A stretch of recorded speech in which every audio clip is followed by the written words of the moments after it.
प्रकाश आंबेडकर बोलतात, थेट तिकडे जाऊयात. जिथे जिथे पोल वोट्स आणि काउंटेड वोट्स जुळत नाहीये ते सगळे मॅटर्स इलेक्शन कमिशनला पाठवलेत का, पाठवणं हे कंपल्सरी आहे का याचं एक्झामिन करावं. आणि पाठवले नसतील जिथे जिथे पोल वोट्स आणि काउंटेड वोट्स डिफरन्स आहे तर तिथल्या मतदाराच्या संदर्भातलं किंवा निवडणुकीच्या निकालाच्या संदर्भातलं कोर्टाने योग्य निर्णय घ्यावा असं आम्ही कोर्टापुढे मांडले. कोर्टाने नोटीस इश्यू केलेली आहे. 2 आठवड्याची मुदत दिलेली आहे. 2 आठवड्यानंतर पुन्हा हे बोर्डावरती येईल अशी परिस्थिती आहे.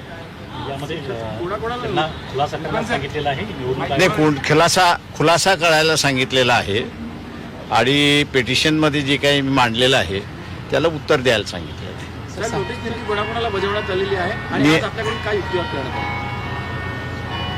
नोटीस जी आहे ती चीफ इलेक्शन कमिशनला इश्यू करण्यात आलेली आहे. दुसरी जी आहे ती महाराष्ट्राचे इलेक्शन कमिशन जे प्रतिनिधी जे आहेत चीफ इलेक्टरल ऑफिसर त्यांना असणारं त्या ठिकाणी देण्यात आलेली आहे. आणि तिसरी नोटीस जी आहे ती युनियन ऑफ इंडिया यांना देण्यात आलेली आहे. तिघांनाही उत्तर देण्याचं असताना सांगितलेलं आहे. मेन मुद्दा मी जसं म्हणालोय की 6च्या नंतर झालेलं मतदान हे कसं करून घ्यायचं याच्या संदर्भातली गाईडलाईन त्या ठिकाणी देण्यात आलेली आहे. आणि ती गाईडलाईन अशी आहे की जेवढी माणसं 6 वाजता लाईनीत उभे असतील त्यातल्या शेवटच्या माणसाला पहिल्या नंबरचं द्यावं आणि पहिला जो आहे त्याला प्रोग्रेसिव्हली नंबर त्या ठिकाणी देण्यात यावं अशी असणारी परिस्थिती आहे. ती पद्धत फॉलो केली की न केली म्हणून आम्ही असणारा चीफ इलेक्शन कमिशनला पत्र लिहिलं होतं की याची माहिती द्यावी. त्यांनी उत्तर जे दिलेलं आहे की ती माहिती आमच्याकडे उपलब्ध नाही. त्याच्यामुळे आता कोर्टाने त्यांच्याकडे ती माहिती उपलब्ध आहे का हे विचारायला सांगितलेलं आहे.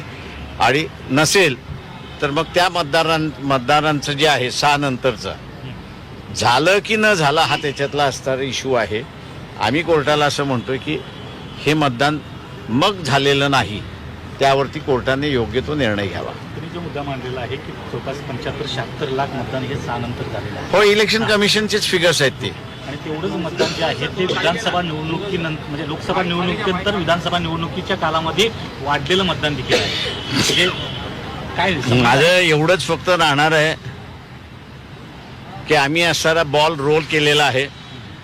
उरलेल्या सगळ्या राजकीय पक्षांनी असणारं याच्यामध्ये जुळलं आणि जनतेने सुद्धा ह्याच्यामध्ये असणारा जर सहभाग घेतला तर इलेक्शन कमिशनला जी खरी माहिती इलेक्शन कमिशनकडे आहे ती त्यांनी कोर्टापुढे मांडावी अशी माझी अपेक्षा आहे.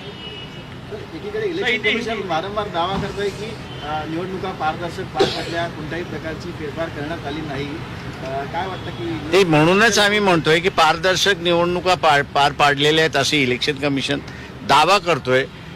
तोच दावा त्यांनी असणारा कोर्टापुढे करावा आणि जी काही त्यांच्याकडे माहिती आहे किती स्लिप्स वाटल्या आणि किती स्लिप्स वाटल्या नाहीत त्याची माहिती त्यांनी कोर्टासमोर द्यावी. लोकसभा निवडणुकीनंतर जे 75-76 लाख मतदान वाढले तेच 6 राज्यानंतरचं मतदान झालेलं आहे का, त्याच्याबद्दल मला माहिती नाही काहीच.